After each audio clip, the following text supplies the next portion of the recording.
Salam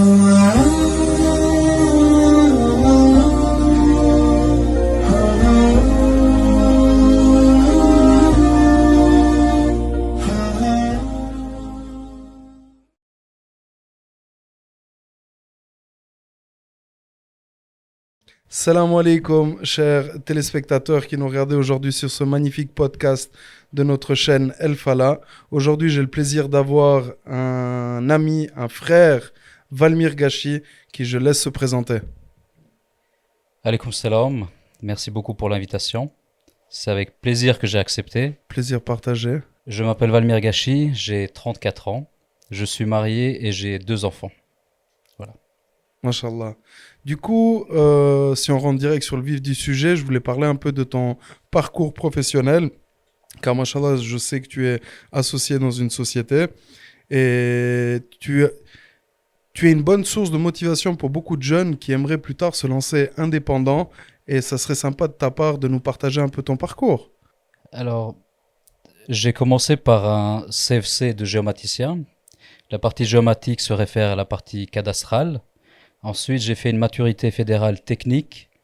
Et ensuite, j'ai poursuivi avec une haute école spécialisée, donc l'HES, dans le domaine de la géomatique, mais où j'ai fait la spécialité du domaine de l'infrastructure et construction. Mashallah. Par la suite, j'ai fait encore une autre HES, un CAS, en analyse énergétique des bâtiments.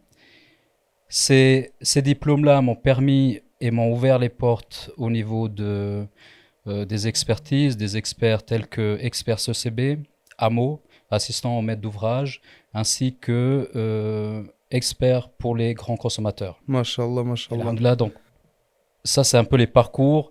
J'ai également quelques cours que j'ai poursuivis au niveau de tout ce qui est Minergie. C'est un peu vraiment toute la partie énergétique des bâtiments et d'autres éléments à côté, mais que voilà, c'est un espèce d'ensemble, Oui. mais toujours dans le domaine de l'ingénierie. Mais qu'est-ce qui t'a fait choisir ce métier?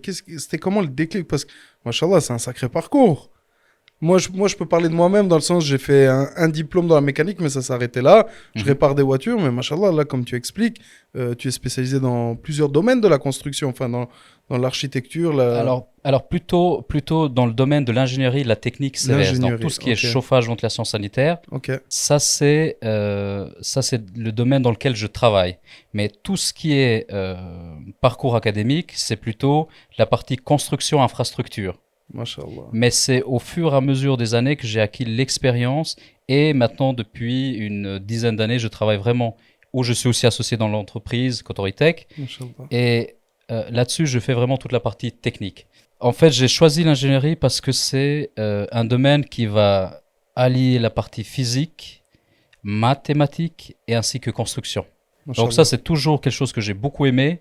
Et au fur et à mesure, en fait, des années que j'ai passées sur les bancs de l'école, c'était un petit peu, je dirais, la finalité de ce que je devais, entre guillemets, atteindre pour être bien au niveau d'un métier. Mashallah, mashallah. C'est un sacré parcours, frère. Et je voulais préciser à nos téléspectateurs que la société Cotoritech est un des sponsors de ce magnifique podcast. Je tiens à les remercier. Merci beaucoup de sponsoriser notre podcast qui permet de nous développer, d'ouvrir les portes aussi à notre mosquée de manière digitale, si je peux dire ça comme ça. Et si on continue un petit peu, l'HES. Pourquoi avoir choisi l'HES? L'HES m'offrait, si tu veux, en fait, un parcours où je pouvais allier travail, puisque c'était en emploi, travail et cours à l'école. Okay. Et c'était aussi dans le domaine de la construction, donc c'est ce qui me fallait. Moi, j'ai fait, si tu veux, l'HES, je l'ai fait en emploi, c'est-à-dire j'étais à hauteur de 4 soirs par semaine durant les 2 premières années à l'HES, et les 2 dernières années, c'était à hauteur de 3 soirs. Du coup, la journée, tu travaillais et le soir, tu allais à l'école. Exactement. C'était pas trop difficile moralement, enfin, te concentrer et au travail, parce que j'imagine que tu avais des responsabilités quand même au travail, et en même temps les cours, enfin, le temps d'étudier, Alors, tu as dû un peu choisir un peu de te former que de te faire plaisir, si on peut dire ça entre guillemets, dans la vie de tous les jours. Alors, il y a deux choses. La première, c'est que je n'étais pas marié, donc Ok. j'étais un peu plus libre par rapport à ça. C'est vrai que les J'avais femmes, pas elles nous prennent beaucoup de d'obligation. temps. Alors, ça peut être les femmes, mais ça peut être aussi les enfants. Bien Aujourd'hui que sûr, je bien suis sûr. donc Mashallah. marié et avec des enfants, c'est Mashallah. aussi autre chose. De 7h30 à 8h, je travaillais jusqu'à autour de 15 à 15h30. Et à partir de 17h30 jusqu'à 22h, hors examen, j'étais à l'école. Jusqu'à 22 heures le Jusqu'à soir. 22h du soir. Waouh.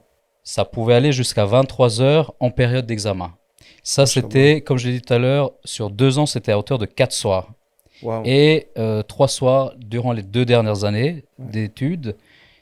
Je travaillais en plus de ça le samedi dans l'entreprise, mais c'était pas non plus maintenant de 7h ou 8h à 20h, mais c'était, on va dire, un peu plus allégé, mais je travaillais quand même durant tous les samedis. Waouh. Et le dimanche, j'allais étudier. À Aujourd'hui, tu l'EPFL, t'es calmé un généralement. petit peu, j'espère. Oui, alors aujourd'hui, oui, mais voilà, je travaille toujours, je dirais, de 7h à 19, 19h30. Oui. Le samedi, beaucoup moins. Et le dimanche, généralement, c'est consacré et dédié uniquement à la famille. C'est important. Je trouve que c'est très important de dédier Oui. un jour comme ça, 100% à la famille, car eux aussi, ils ont besoin de nous. Il n'y a Bien pas sûr. que le travail, mais machallah, c'est magnifique. Une petite question. Est-ce que tu as en tête comment dire ça, un de tes plus grands défis lors de tes études? Quel a été le truc le plus compliqué pour toi pendant ces études? Alors, la chose la plus compliquée, ça a été le temps. C'est ce que j'ai dit tout à l'heure, donc de 7h30, 8h à 15, 15h30. Généralement, je faisais quasi du non-stop. Je mangeais un truc, on va dire, en un quart d'heure, et Ouais. c'était ma pause de midi. Et je travaillais à Sion. Et ça, j'imagine, en Voilà. plus, en période hors examen, parce qu'en période d'examen, ça doit être encore plus stressant. C'était plus stressant. Maintenant, de 7h30, 8h jusqu'à 15, 15h30, j'étais sur Sion. À 15h30, je prenais le train pour direction Yverdon-les-Bains. C'était là-bas à l'HES. En plus de ça, tu avais les trajets, parce que toi, tu habitais Exactement. toujours en Valais, on est d'accord. Non, alors j'ai habité sur B. Sur B, ouais. Sur B. Donc ça faisait, c'était, je dirais, une distance un petit peu intermédiaire. Ok. Ça me convenait bien. Mais maintenant, quand on finit à 22h le soir, l'HES, Mhm. le fait de rentrer, ça mettait encore 1h30, 2. Donc Bah, bien j'étais aux alentours de minuit à la maison. Et c'était à chaque fois la même chose, en fait, ça se répétait. Donc le plus grand défi, ça a été le temps. Franchement, temps, ouais. c'était, pendant 4 ans, c'était en permanence études, travail, études, travail. Et pendant les périodes où on avait Les examens. non, les congés, Les congés, ouais. on devait les préparer généralement pour les examens. Waouh. Donc, excepté les vacances estivales, donc c'est-à-dire les 2 mois plus ou moins de juillet-août, là on était assez tranquille, mais sinon c'était en permanence études, école, Mais pendant 4 ans. je peux dire qu'aujourd'hui, tu regrettes pas ces 4 ans. Dans le sens, c'est quelque chose que. Enfin, j'imagine, hein, je te laisserai un peu plus nous expliquer, mais tu es fier de toi, quelque part, de ces études, de ce parcours académique. Alors oui, je suis fier, je suis extrêmement content. Au-delà d'avoir fait en fait une haute école, c'est aussi Mhm. le fait de comment je l'ai fait. Et Ouais. ça, c'est super important parce que ça vraiment, j'ai dû en fait être discipliné et motivé Bien sûr. pour pouvoir en fait arriver à l'objectif que je m'étais fixé, c'est-à-dire décrocher en fait le titre d'ingénieur. Et ça, j'ai dû Machallah. le faire pendant 4 ans. Donc parce que la motivation, il faut vraiment l'avoir sur. C'est pas possible d'être motivé toujours, Ah non, il y a des hauts et des mais bas. il y a des hauts Mais et des j'imagine bas. la Mais famille l'objectif, La famille aussi a joué un rôle dans cette motivation pour toi. bien sûr, bien Ça, sûr. c'est Donc, c'est important, les proches aussi Mm. qui aident à pouvoir tenir le coup, comme on dit, parce que, comme tu expliques là, c'est quand même difficile. On se rend pas compte des gens qui disent, ah, j'ai fait des études. Pour moi, qui n'en a pas forcément fait de grandes études comme toi, je me rends pas compte du temps dédié, du travail dédié à ces études-là. alors, oui, alors ma famille m'a soutenu, donc depuis que j'ai commencé, même bien avant, puisque pour trouver un apprentissage, il a vraiment fallu énormément de recherche.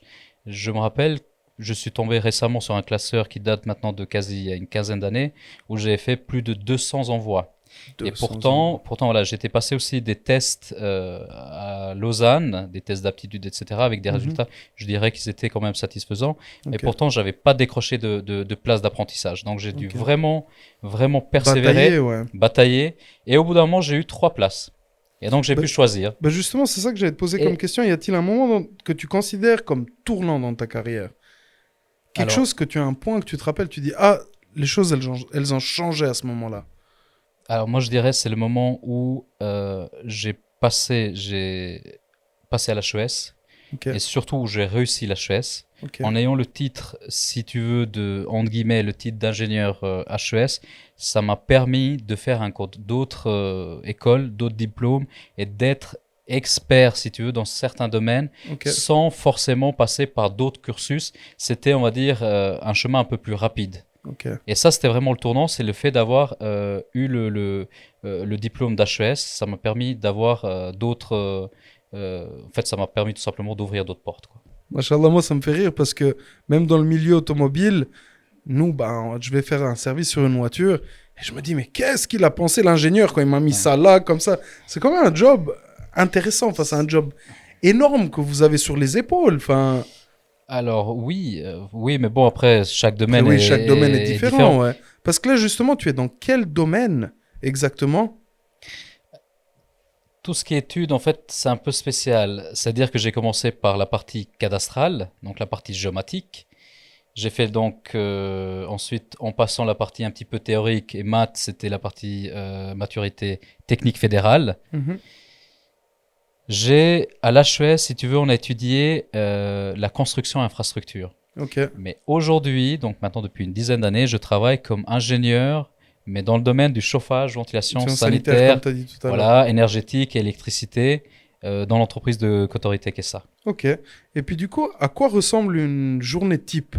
Une de tes journées type. Enfin, le matin, j'imagine, tu te lèves, tu pars au boulot. Qu'est-ce que tu fais la première chose quand tu arrives au bureau? Alors, avant d'aller au bureau, je fais quand même la prière, hein, Bien sûr, ce qui voilà. est très important. Euh, Généralement, je commence à 7 heures du matin. Ok. Le lundi étant un jour un peu plus spécial au bureau, puisque donc de 7 à 8, je traite généralement les mails, je regarde un Ok. petit peu les urgences. Le lundi de 8 à 9h30, on est environ un peu moins d'une dizaine de chefs de projet Ok.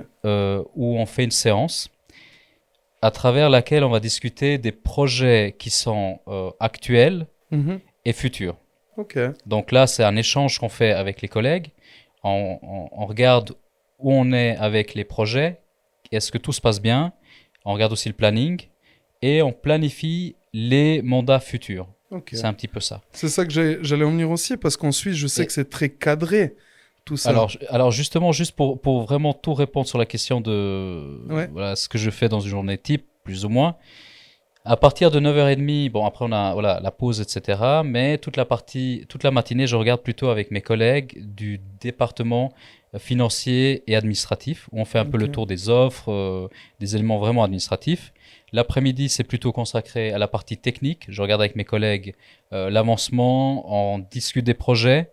Et de 13h, donc l'après-midi, je commence à 13h jusqu'à autour des 19, 19h30. Ça, Ah, c'est quand même. pendant 4 jours. Le vendredi, on va dire, c'est un peu plus light parce qu'il Mhm. y a aussi la Juma, donc autour de midi. Ok. Le matin, c'est aussi un peu plus calme, on le sent, hein. Et l'après-midi, enfin, C'est là que le rush arrive. non, non, non, alors Non? pas forcément, non, non, autour des 18, 18h30, j'arrête. Ok. Voilà. Ça, Ok. c'est un petit peu une journée typique, voire une semaine typique. Ok. Mais là-dedans, durant la semaine, j'ai beaucoup de rendez-vous, beaucoup de séances, Mhm. beaucoup de téléphones, etc. C'est vraiment en permanence plus ou moins la même chose. On a la partie administrative, la partie technique, la partie coup de téléphone et Ouais. la partie séance et Ok. déplacement.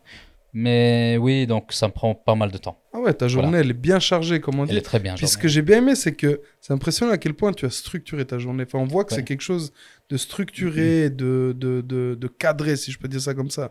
Puis justement, je voulais revenir au point où je sais qu'ici en Suisse, tout ce qui est construction, ingénierie, etc., c'est très cadré. On peut pas faire ce qu'on veut. Enfin, il y a des choses que tu dois appliquer selon certaines règles, certaines lois. Et je voulais savoir, quel, en tant qu'ingénieur en Suisse, quels sont tes défis comparés à d'autres pays?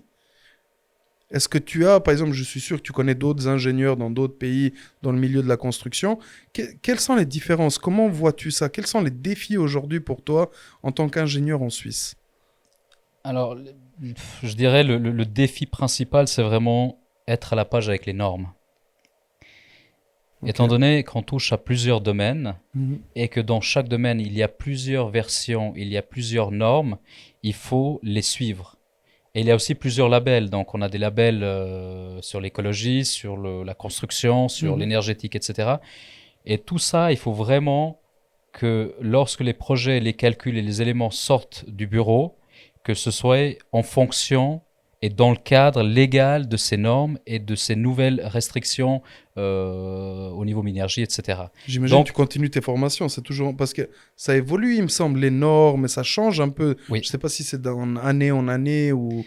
Alors, c'est pas aussi rapide que ça, c'est Ok. plutôt de l'ordre, je dirais, entre 5 et 10 ans. Ok. Mais après, ça dépend les labels qu'on veut chercher. Mhm. On a des labels pour, je sais pas maintenant, Minergie Eco. Ça, Ok. c'est plutôt axé sur la partie construction. Donc, c'est-à-dire que Mhm. on est encore au-delà de la norme, puisque la Mhm. norme, elle définit un cadre. Là, on va chercher la norme et on fait un plus. Maintenant, dans Mhm. quoi? Dans la partie énergétique, dans la partie consommation, dans la partie écologique, etc. On est en permanence obligé d'être à jour et dans les différents domaines. Comme je l'ai dit tout à l'heure, on a plusieurs domaines dans le bureau et tous ces domaines, il faut à chaque fois être à la page avec les normes. Ça, je dirais, c'est un défi qui est majeur.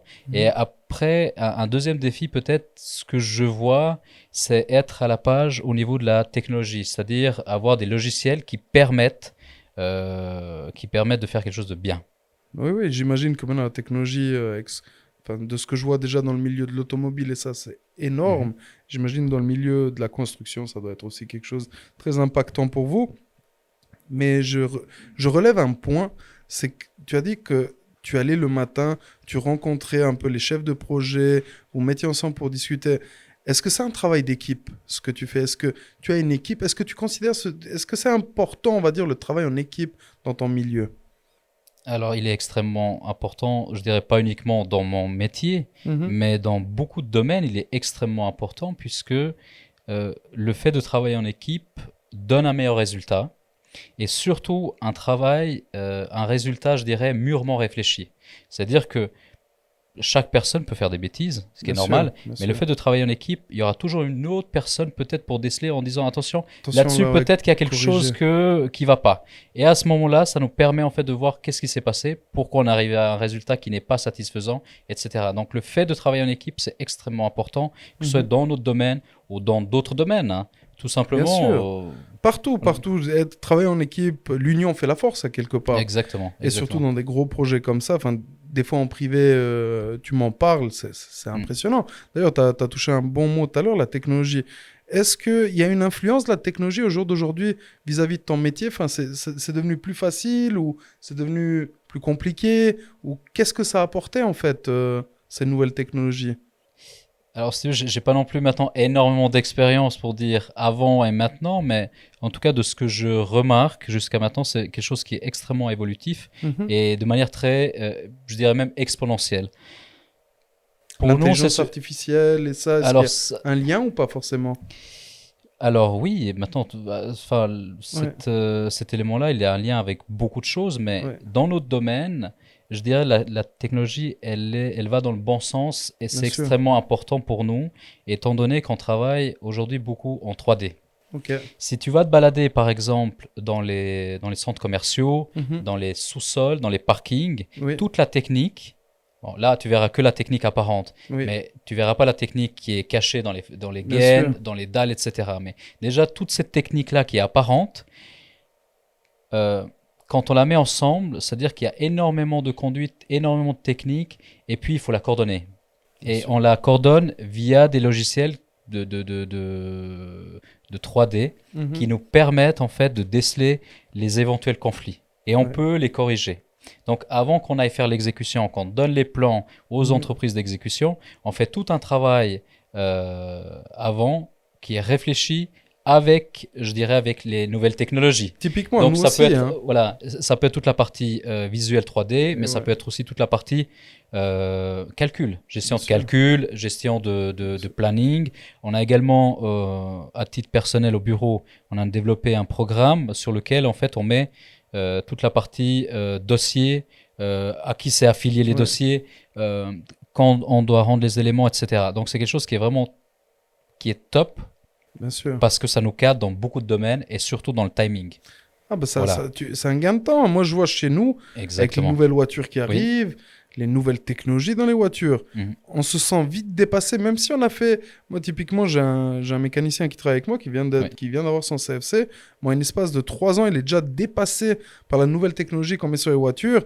Et on a de la chance, ben, je viens d'acquérir un nouvel outil, Mhm. un testeur, et qui a l'IA intégré, l'intelligence artificielle. Alors, c'est clair que ça fait pas tout le travail, mais ça nous permet d'aller plus vite dans notre recherche de panne ou dans quel contexte on l'utilise. Et c'est vrai que ça aide énormément. Ça, c'est tout à fait juste. Nous, les outils, enfin, certains outils, maintenant, c'est surtout dans la Mhm. gestion. Dans la gestion des dossiers, qui sont extrêmement importants, puisque, étant donné qu'on travaille sur environ 250 projets, mais toutes catégories confondues Waouh. par année. Ça peut être, bon, on a fait plus de 2000, hein, donc Oui, avec le bureau, toutes catégories confondues. Ça peut être une petite maison comme les laboratoires de l'EPFL. Et là-dessus, quand on traite, je dirais, une dizaine de projets par mois, il faut qu'on ait des dates. Et les mhm. logiciels qu'on a maintenant, c'est des logiciels qui nous permettent d'avoir une meilleure gestion Ok, du temps. Ça nous permet donc aussi d'être moins stressé, puisque on essaye à chaque fois de planifier les choses en avance. bien Comme sûr, ça, on sait ce qu'on doit faire et à quel moment le rendre. Plutôt que les choses s'accumulent et puis ensuite c'est le stress et on peut faire n'importe quoi. bien sûr. Donc, les nouvelles technologies, c'est vraiment quelque chose qui fonctionne très bien, mais à condition de les utiliser juste Oui, et dans une bonne manière. d'une bonne manière, ouais. Ouais. Alors du coup, on peut tirer un point positif de ces nouvelles technologies. Absolument, absolument. Moi, quand ça me fait penser, tout simplement au téléphone. Quand on expliquait à nos grands-parents, etc., qu'on peut se voir à travers un téléphone aujourd'hui, ils nous disaient, mais c'est pas possible. Puis maintenant, comme ça, tout évolue. Et puis, où je voulais en venir, c'est que les jeunes, la suite dans nos métiers, pour moi, eux, ils seront sans doute beaucoup plus évolués dans cette technologie que nous à un certain moment Je donné. pense, oui. Quel conseil aurais-tu pour les jeunes aujourd'hui? Est-ce que ça serait de se concentrer aux nouvelles technologies ou se concentrer, retourner un peu à un travail manuel? Enfin, qu'est-ce que tu donnerais comme conseil? Alors, mais dans quel aspect? Parce que c'est quoi? Il faudrait allier un petit peu, ce que tu veux dire par là, c'est il faudrait allier technologie et puis méthode, ancienne Exactement, méthode. exactement. Bah, maintenant, tout dépend dans quel domaine on travaille aussi. Si Mhm. c'est plutôt dans la mécanique, Ouais, je dirais qu'il faut allier les deux, hein. C'est bien sûr. vraiment quelque Ouais, chose là, on a... de physique. Ouais, C'est toujours, je pense qu'un moteur, il a quand même changé, mais ça reste bien un sûr. moteur. Dans la base, Maintenant, oui. tout comme dans la partie ingénierie, lors du contrôle du béton, que ce soit il y a une semaine où on a contrôlé des échantillons, par exemple, Mhm. ou il y a à 100 ans en arrière, il y a des méthodes qui restent similaires à celles d'aujourd'hui. Ouais. Donc, mais toutes les nouvelles technologies, c'est vraiment pour aider, Mhm. aider. Et enfin, ce que je peux dire aux jeunes, c'est peut-être de trouver, déjà de savoir ce qu'on veut. Puis là, on est un peu plus à l'aise.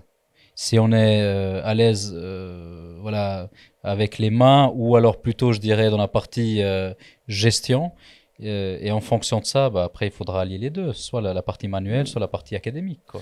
Et si on reste sur le thème un peu des jeunes et de l'avenir, quelles compétences sont les plus importantes pour réussir, au-delà des connaissances techniques?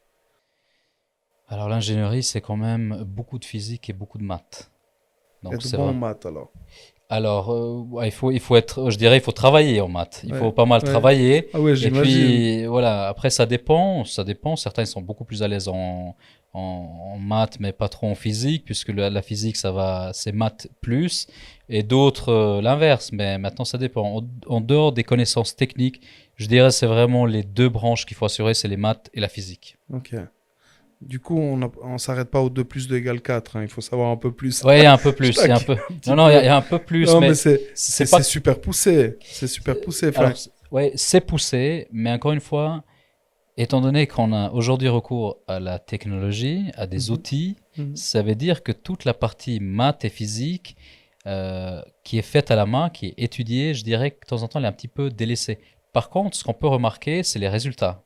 C'est-à-dire que les résultats, on sent de temps en temps qu'il y a quelque chose qui est bizarre. Le résultat, il m'a l'air un petit peu à côté de la plaque. Qu'est-ce qui s'est passé? Alors, c'est pas que le logiciel il calcule mal, c'est que peut-être que nous, on a introduit de mauvaises valeurs. Bien C'est que sûr. peut-être on lui a demandé de calculer qui est quelque chose qui n'est pas ce qu'on a voulu. Voilà.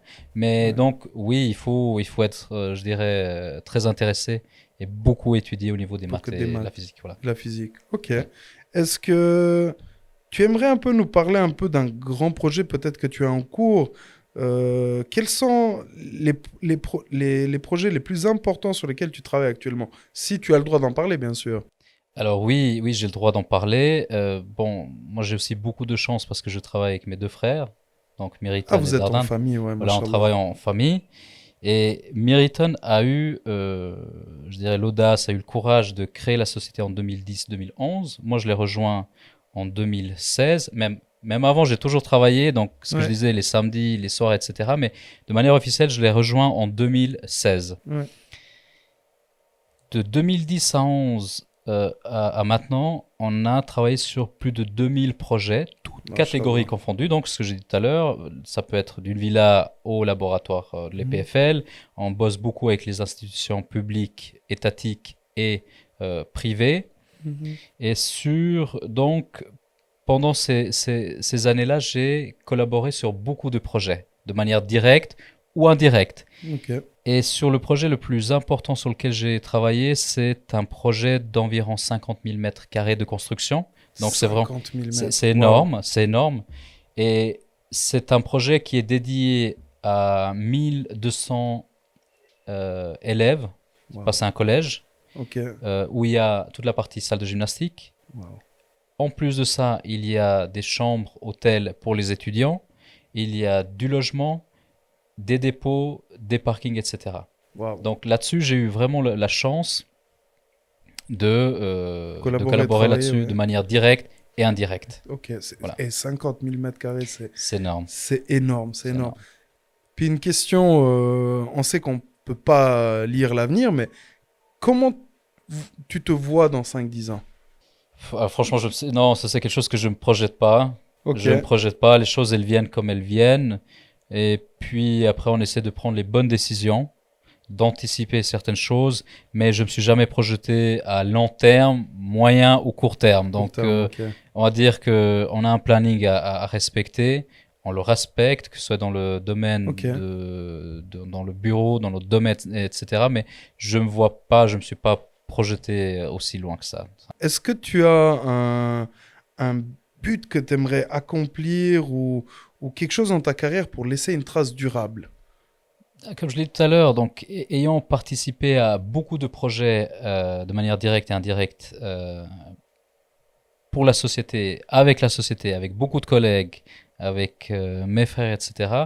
Le plus important, c'est pour laisser une bonne trace, je dirais, ce sera pas moi personnellement, mais ce sera plutôt le bureau. Le bureau, ouais. Et le bureau, ce qui est extrêmement important pour qu'il laisse une trace, je dirais, durable et une bonne trace, c'est qu'on ait fait un travail qui soit convenable et juste. Et Ouais. donc, qu'on ait des consommations sur nos techniques qui soient les plus faibles possibles.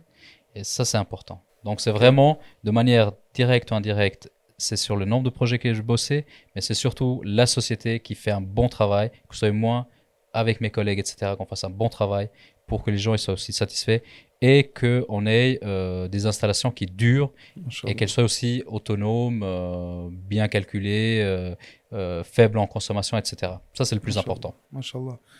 Et si on parlait un peu du temps libre? Comment passes-tu ton temps libre? Qu'est-ce que tu fais pendant ton temps libre? Bon, déjà que tu n'en as pas beaucoup, alors Ouais. j'imagine il faut bien le gérer aussi. Oui, alors ça c'est juste, c'est ce que je disais tout à l'heure, donc le bureau me prend beaucoup de temps, mais dès que j'ai du temps libre, je le passe, 97% de mon temps libre, je le passe avec ma famille. Ce qui est très important. Voilà. Ça, je trouve c'est extrêmement important Bien puisqu'en sûr. fait, durant mes heures de bureau, durant mes heures de travail, je côtoie beaucoup de monde, j'ai beaucoup de téléphones, et au bout d'un moment, ça peut être aussi des amis que je Bien rencontre, sûr. on m'appelle, etc. Je peux aller boire un café, discuter, ça peut être aussi des conseils qu'ils demandent, des soucis qu'ils ont, etc.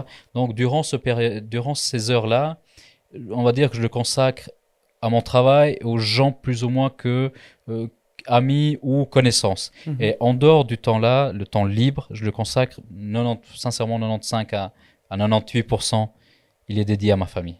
Mashallah, mashallah, c'est très important. Et bien évidemment, de temps en temps, je viens aussi à la La mosquée, mosquée, oui. donc voilà. Même un peu plus que de temps en temps. Mashallah, je vous vois souvent à la mosquée et je trouve ça magnifique. D'ailleurs, est-ce que tu as un hobby ou une passion en dehors de l'ingénierie et ton métier?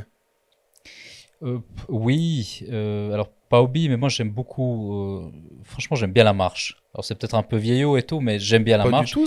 Et Et depuis le puis, Covid, on n'a ouais, jamais eu autant de marcheurs ah bah dans nos voilà, vallées, hein. C'est exactement. impressionnant. Les gens sont repartis se reconnecter à la nature. Oui, exactement. Et ça, j'aime beaucoup.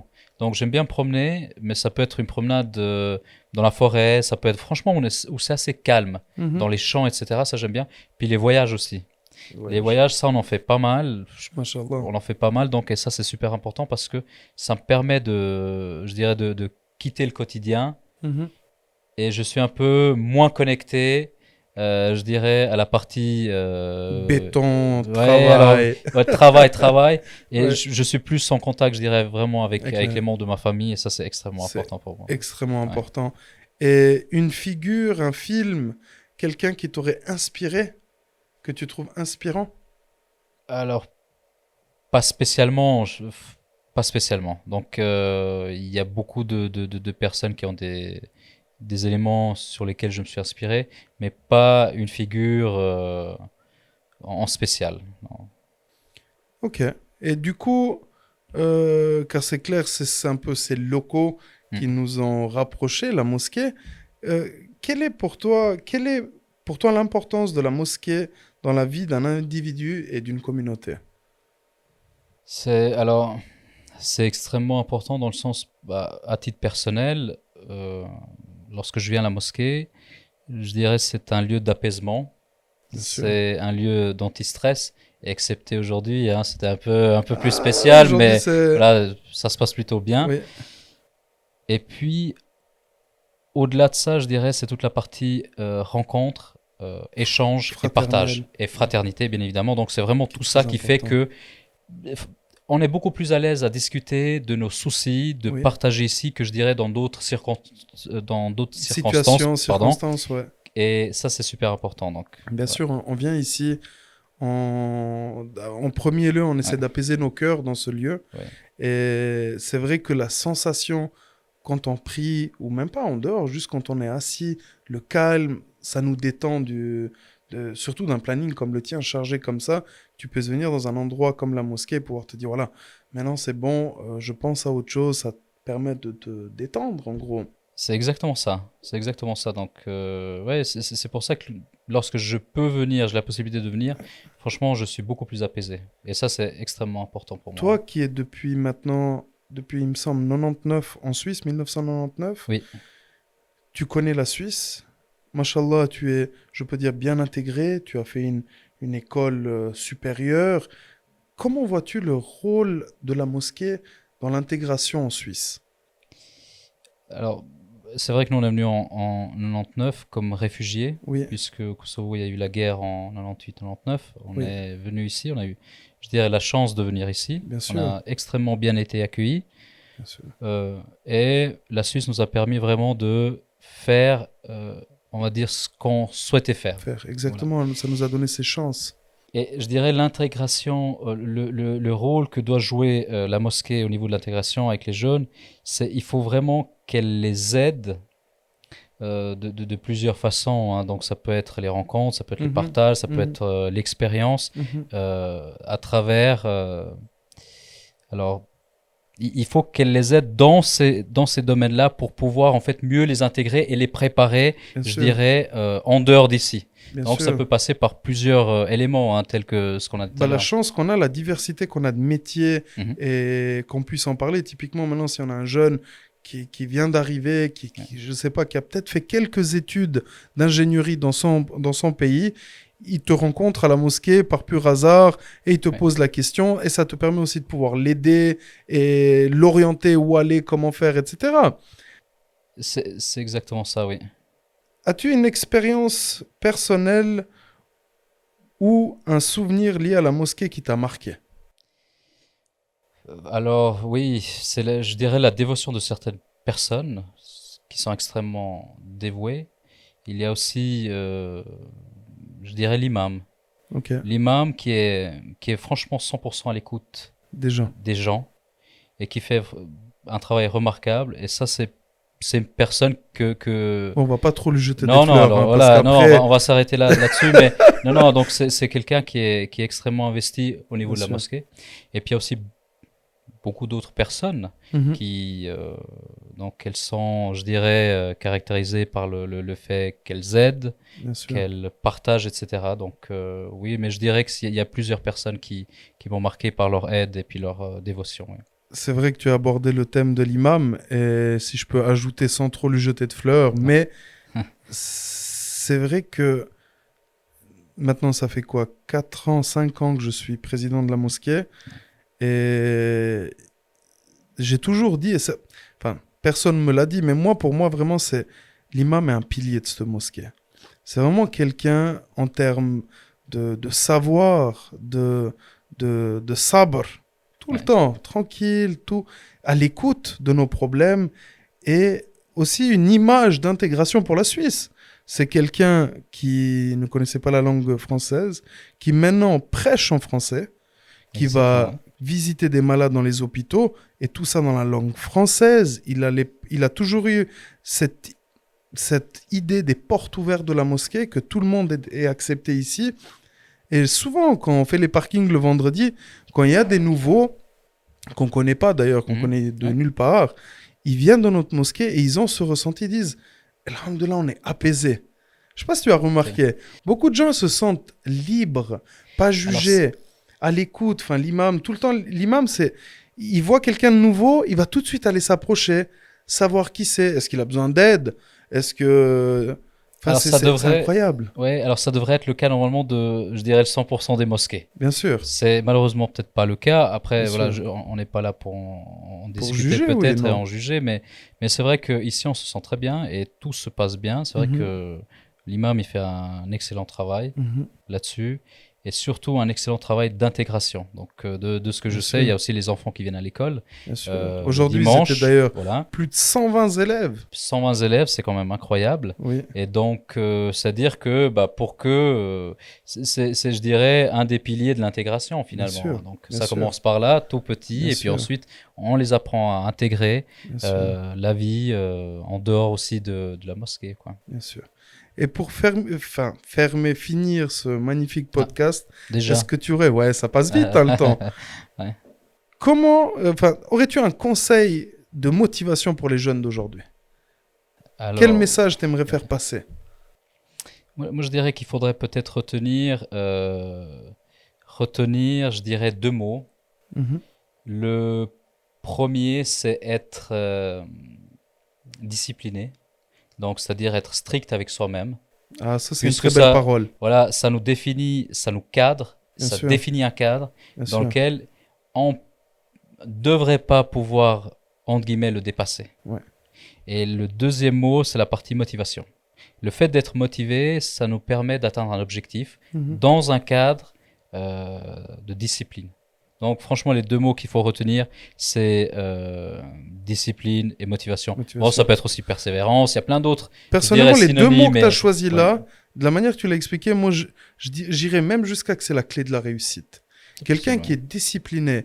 quelqu'un qui est motivé, même s'il ne connaît pas forcément un domaine, il va y arriver au bout, parce qu'il veut y arriver au bout. Comme on Exactement, dit, on fait les causes et Allah nous donne le résultat. exactement. Ce qui est Mais important, c'est de se battre pour les causes que tu veux te battre et d'aller jusqu'au bout.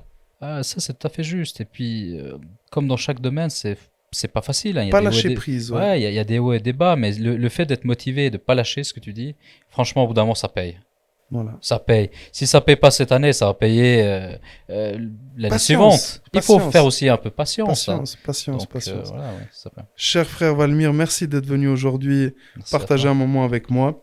Et chers téléspectateurs, retenez bien ces mots que le frère Valmir aujourd'hui a partagé avec nous. À mon sens, ce sont vraiment les clés de la réussite. Et je te souhaite tout le meilleur, cher frère. Et comme ça, il faudra couper. Je te souhaite tout le meilleur, cher frère. Et Inch'Allah, une prochaine fois lors d'un autre podcast, on pourra discuter d'autres thèmes. Qu'Allah te récompense. Merci en tout cas pour l'invitation. Salam alaikum. Alaykoum salam.